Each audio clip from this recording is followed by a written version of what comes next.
All right, chat. Let's do this. The 2022 season. First and foremost, a rundown of the team and redshirting players. At quarterback, picks McTurnover. Another Endo classic. Bro Salah, Cool Renenge. Renenge, I think is what he wanted. Renenge could work too. Fucking Christ, Endo. Thad Castle and the legendary Joe Buyer. Now, the question is whether or not we can get away with redshirting Bro Salah. And, I think we have to. Like, we need the difference between he and Picks. We need it. Like, I don't want to risk him transferring, but we need to because he's not going to be the starter anytime soon. So, we are going to redshirt him, and hopefully he transfers the fuck out of here. So Picks McTurnover, Thad Castle, and we'll still have Joe Buyer as a third string in case worst case scenario happens. We'll redshirt Joe Buyer next year. So yeah, that's the last you'll hear of Bro Salah. Running backs, Philip J. Fry, the fifth. Stewartson Bullsworth, the fourth. The newly reminted Taco Supreme, No Latisse. And Baker and Timo at running back. The big question is, with Taco Supreme, our 5-star, do we just play him this year? Do we say, fuck it, he's our guy right now?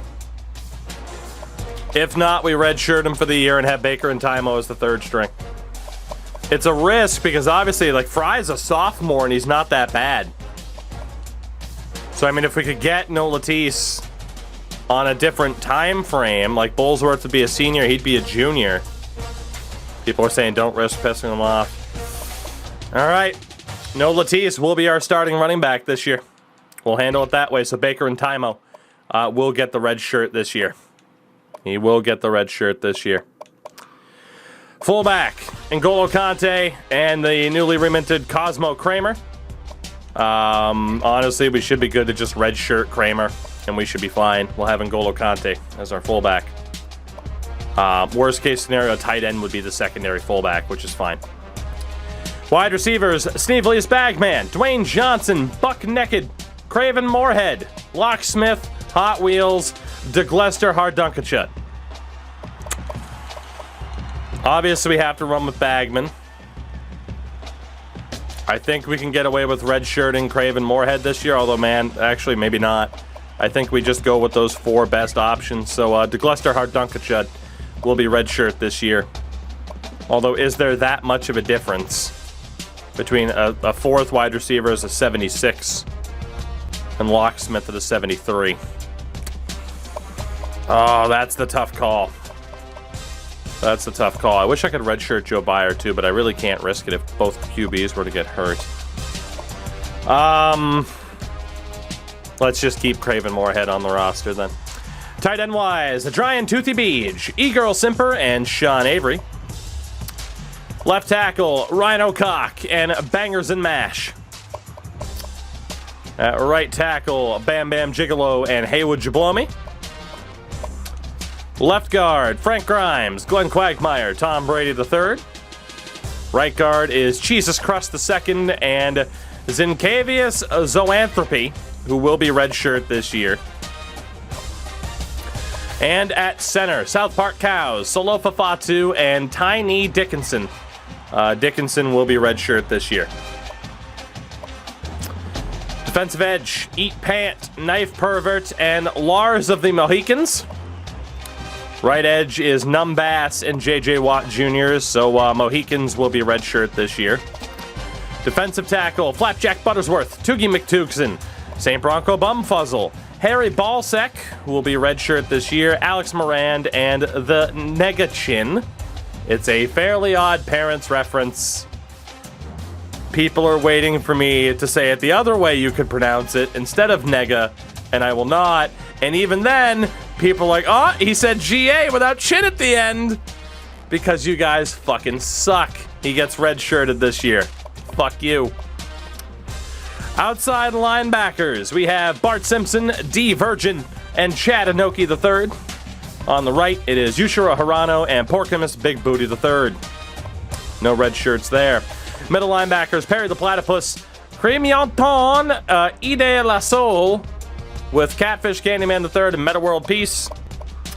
The corners, Fair Hooker, Numb Legs, Bolivia Rodrigo, Joe Byron, Benoit Balls, My Foot in Your Ass, and Eli Apple, who will be red shirt because it's Eli Apple. At safety, Legends Arceus, Stan Dindesk, McDonald Berger, VW Klitschko, and Cletus McButterball, who will be a red shirt this year. And at strong safety, Manscaped Lawnmower the 4th, Taiwan #1, and Boo Boo Kitty Fock. At kicker, Swagatari Beef Smell and Cream of Wheat. Punter is Lifetanium Doofed Boy. So with that, I think we are good to go. A couple of other risky red shirts, but nothing too crazy in that we couldn't survive. In terms of the depth chart, Picks McTurnover, obviously our guy. At running back, if no Latisse is the guy, then he is the guy. With Philip J. Fry the 5th right behind him. Yeah, see, Toothy Beach steps in at fullback if needed. Behind Conte. Man, Dwayne Johnson is so fucking slow. We're going to want Naked over Moorhead. Naked has, honestly... Let's have Buck Naked as our second option, because that way he'd be on the outside. And then that way Dwayne Johnson's like third option at tight end. Oh, put one at running back. I don't know what the hell you mean. Unless you mean something there, but whatever, we're fine. Toothy Beach, Semper Avery. The O-line looking great. Defensive end looking great. DT, linebackers, all of this is fine. Corner, we're good. Safety, we're good. Should be fine. Kick return is no Latisse. Now the question is, do you go for outright speed, or do you go for somebody with a good return rating? And Latisse does have the best return rating of the bunch. And that's always the question. Like I said, do you go with return rating? Picks McTurnover is actually the best return man on the team. It would be suicide, though. And then, yeah, Hot Wheels is slow as shit. So I think we go for pure speed. It's funny that my best return man is my quarterback. So we'll run Bagman. And, even though he's our fucking #1 wide receiver, that's a big risk, too. Put Picks in for the memes. Honestly, let's offer the speed. It's like Buck Naked. Let's have him be our main return man. Fair Hooker's a starter. We'll have Baker and Tymo. He was red shirt. So Benoit Balls and Buck Naked. The quarterback of my college return punts. Which is fair. I just don't want to risk injury to him. That's my only deal. I just don't want to risk injury. So the depth chart is set for the season. Custom schedules. This is where we normally get into trouble. And this time, week 10 is the one where we have a bit of a break. Week 6 will take off as well. Which means, yeah, we're going to want week 1 off. 4 games. Wow, we have to play Miami this year. For the first time, we'll play the U. Mandatory against Pittsburgh, Louisville, Wake Forest, NC State, Florida State, Clemson. Clemson did win the national title last year. They're #1. Wow, so we're going to have to play Miami. All right, so weeks 1, 6, and 10 will stay open. So we are, well, actually, 1, 2, 3, 4, 5, 6, 7, 8, 9, 10, 11. We're going to want to play one more game. And it's going to be week 1. 5 games a break, 3 games a break. All right. So week #1. Notre Dame would kick our ass. Utah State, Vanderbilt, Washington, Western Michigan, Wisconsin. I'm not taking on Notre Dame and having our season end immediately. Could be Texas Tech. Could be Texas Tech or Vanderbilt. Week 2, the Akron Zips are up there. They did have a hell of a season last year. We did beat Wyoming. Washington, Vanderbilt, Utah State. We did beat UNLV last year as well. UCF we've beaten, UAB. we've beaten. We beat San Jose State last year. Basically, I'm looking for teams that we either have a rivalry against, in a sense, you know, a revenge game, or that we've never played before that could be interesting. Of course, we should look to schedule a game against California since they beat us in the bowl game last year. Should definitely have a game against California.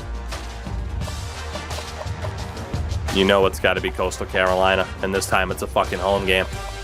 This time it's a home game. Do we have California available? Is the question.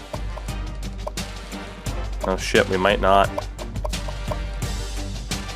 Yep, there we go. We'll play California, and I should still be able to schedule Coastal Carolina one of the other days. There we go. We want California and Coastal Carolina. We want revenge. We want revenge. So 2 weeks left to schedule. Akron was really good last year. Fuck it, we'll take on them too. Try to knock them off. I know we have 2 ranked opponents, but I feel like they're somewhat untraditional ranked opponents. So our week 1 matchup, we do want it to be a bit of a toss-up. I don't really know how good Texas Tech is. Let's just kick the shit out of Bowling Green. So Bowling Green, California to rematch the bowl game last year. Coastal Carolina to avenge our week 1 loss last year, and Akron just to knock them down a peg. And then it's Miami, Pittsburgh, and the rest of the ACC options. I like that schedule. That's what we're doing. So that brings us to the final step of prepping for this new season. And it is to not create prospects, because we do that anyway. It is to see who's out there. Will there be another 5-star for the 2nd year in a row? I certainly hope so. That Cal game's gonna fuck us. It might, but I want revenge. There's a 5-star that's interested. Let's find out. First and foremost, Canada. Bunch of 3 stars. Matt Clark out of Kitchener. Windsor's Chris Hawkins. Chris Timmons out of Peterborough. Edmonton's Brett Higgins. And a 2-star James Dawson that we'll look at afterwards. Connecticut. Mike James. Brent Bailey. And Scott Stovall. Out of Maine. 4 stars. Josh Taylor out of Bath. And Skowhegan's Luis Rogers. Massachusetts. 3 stars. Franklin McMahon out of Medford. Randolph's Anthony Schaefer and Malden's Anthony Scruggs. New Hampshire. 3-star Derek Sherman. I can't even add him though. Rhode Island. 3 stars. Jason Battle. Shelton Ryan, Sean Colvin, and Matt Coleman. And Vermont, 5-star Matt Hines. We had to wait half a decade to find another 5-star. 2 years in a row of 5-star talents. Matt Hines. And 2 3-stars, Lester Moore and Josh Scott out of Jeff Hardy, Vermont, because it's Swanton. Wow. We have targets. 19 people on the board to start. 19 on the board to start. And we need to go full court press for that fucking guy. And the question is, how soon do we send out scholarships? First and foremost, the scouting. No quarterbacks on the list yet. Running back Anthony Scruggs is a 60. That's okay. Bunch of wideouts. Matt Clark is a 70. He's a gem. Beautiful. Mike James, up by 5. He's a 68. Stovall, up by 2. Josh Taylor, down by 3. And Anthony Schaefer, up by 3. So some decent wide receivers. It's true, we are good at quarterback. At guard, Franklin McMahon, down by 2. Jason Battle, down by 2. At center, Sean Colvin, stays the same at a 66. Brent Bailey, up by 2. Lester Moore, down by 6. Linebacker Matt Coleman, up by 3. Josh Scott goes up by 2. Timmons, down by 4. He's only a 57. Ugh. Brett Higgins, up by 4 to a 68. Shelton Ryan, up by 2. And then it leaves the athletes. First and foremost, Chris Hawkins. He's a 66. He is 1,000% like a linebacker. He's a linebacker. Easy. It's like the only thing he can do. He's definitely a linebacker. Luis Rogers is a 72.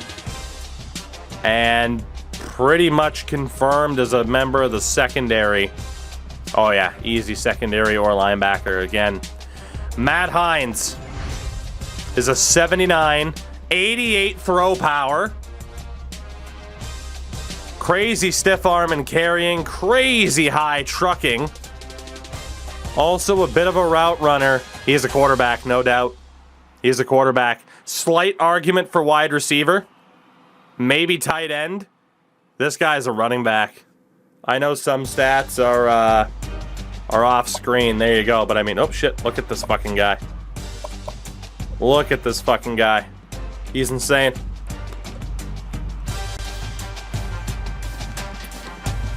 I mean, he has enough speed to still be a useful quarterback. He's gonna have to be a quarterback.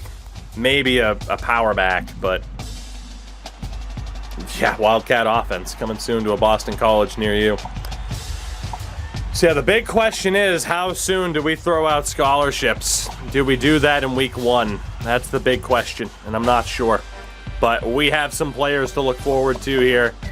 Let's do this. Boston College back for the 2022 season. Maybe, just maybe, this will be the year. But we can only take it 1 week at a time now. 1 week at a time. That's all we can do. Again, we have a nice little 3-year window here. White Fat Rock apparently leveled up. We have some preseason all-conference options and 1 preseason All-American. Did White Fat Rock actually level up, or is that a holdover from last year? That's a holdover from last season. Okay. The coach contracts. Again, this is our history. Our prestige has dropped from an A to a B. But 4-8, 4-8, 3 straight bowl games. Lost that year to Michigan State, and then what the past 3 years have been. We've still done a great job at this school. But damn. Damn. Can I accept your Twitch friend request? Absolutely not. Okay. Coach info. We have to decide. We have to decide on what we're doing here in terms of the coaching strat. Also, apparently White Fat Rock's only 22 years old. So last year we ran the spread option. We're not going to do that. We're not going to run the pistol. We're not going to run the air raid.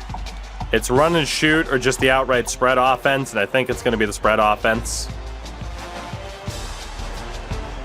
I'm leaning towards being a bit more pass heavy.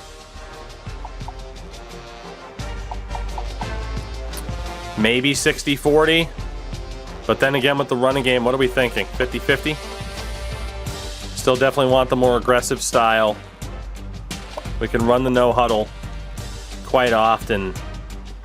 I mean, 50-50 between the pass and the run's not a bad way to go. Auntie, what's happening? Congratulations, by the way. It'd be good to have you guys back in Elite next season, which is in like a month. Bill Belichick. Indeed. Maybe we just start off at 50-50 and see how the team does and then take it from there. The defense being multiple, I am perfectly fine with. 50-50. We still want to run a somewhat aggressive offense. I think I'm good with that for the moment. We can adjust and adapt as the season goes on. But we are not ranked at the beginning of the season, to the surprise of absolutely nobody. Let's handle our recruitment here before we play the first game of this new season. Let's see where we stand here. Like I said, scholarship-wise, it says it only offers 50 points. Or no, it takes 50 points, dumbass. I can check championship contenders real quick, yes. Because that will tell us kind of our outlook over the next few years. It's actually what I wanted to look at.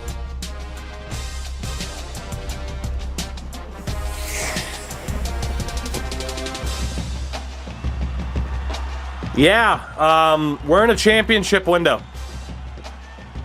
We're in a championship window.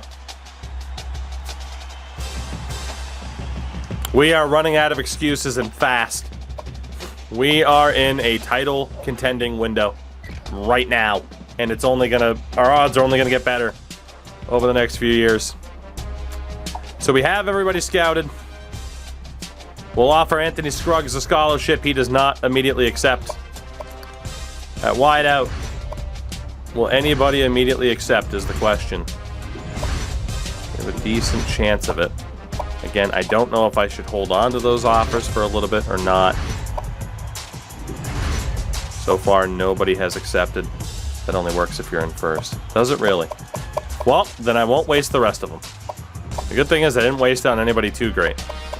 So see, that's what I thought, is it did only work if we were in first. So then really quickly, let's go to work. Let's go to work. After wasting a few of those automatics though.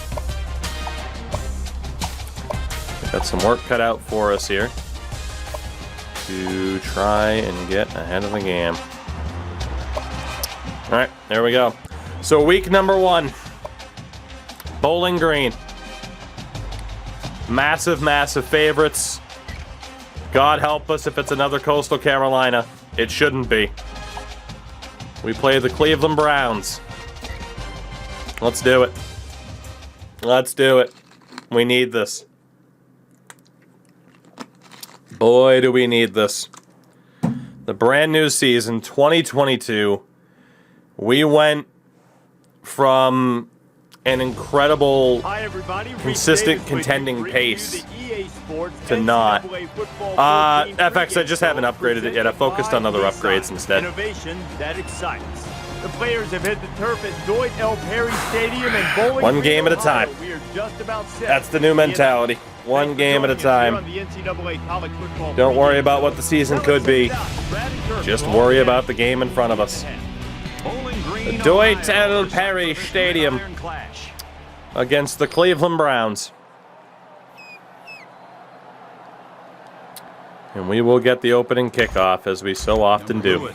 Let's do this. It's a brand new season here, buck naked.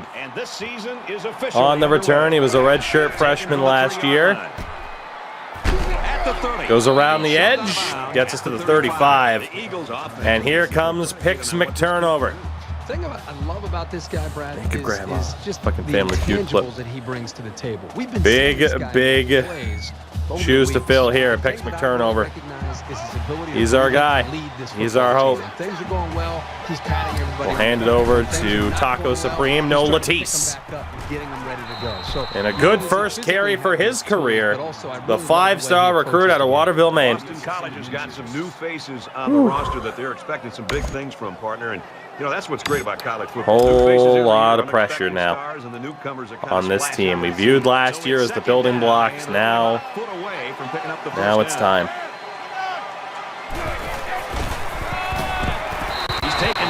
Should have handed it off. That was a mistake. That was a big mistake. And he was able to do that because the interior linemen held their ground, leaving the runner with no options. Good throw to Locksmith. Take that. Nice looking play that time. Locksmith again was a redshirt freshman last year too. By the quarterback to find a hot receiver. We can't be afraid of these QB sneaks. From the 47-yard line. This is interesting. First down, 5 wide. We might be able to take a shot here. He scrambled. He steps out right around the 42-yard line. Well, he's wasting too much time here. There's too much dancing. You often get negative. 3 different reads. Nobody was open. I was looking for the guy over the middle. Looked for a guy deep. Safety would have intercepted it. And then by the time we tried to get rid of it, it was just too late. I was going to try to scramble, and there was just a guy there. Makes it out to about the 50. Got 7 back. At least he didn't pick or turnover. And once again, they'll come to the line trying to convert on. Didn't expect Bowling Green to be able to handle that one as well as they did. We should have stuck with the run.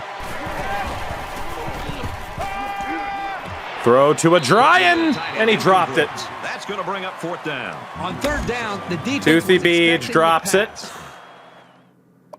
That is that's rough. We're at the 50. I know it's 4th and 13. We're going for this. We are 100% going for this. It's 4th down. Put him back at fullback. Yeah, we might have to. Fucking hands of stone over here. By himself in the backfield with 5 wideouts.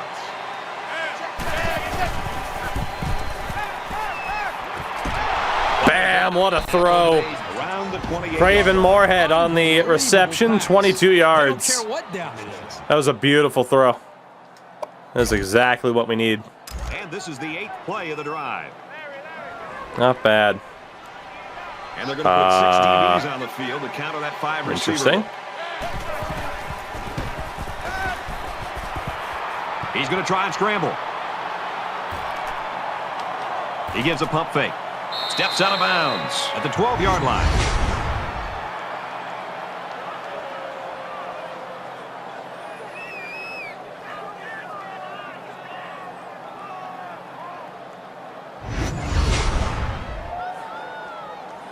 We faked the pump fake, so he backed off. We're at play number 9 of this current drive. All right. Okay. See if we can get away with the run here to no Latisse. Not bad. That was me trying to like preemptively juke, and instead that happened. I don't trust that that would work. Let's hand it off again. I know that guy's pinching up, but we'll be okay. And he's tackled after not bad. Taco Supreme. It's the 11th play of the drive. Is normally where we'd hand to a fullback, but we don't quite have the same level of fullback that we used to. Picks McTurnover into the end zone. He got roughed up a bit. Let's go. Fucking somehow pulled that drive out of our ass. Man, he fucking stiff-armed the shit out of that guy, too. Good way to start the game. Let's sim through the rest of the quarter. Bowling Green scored a touchdown. My God.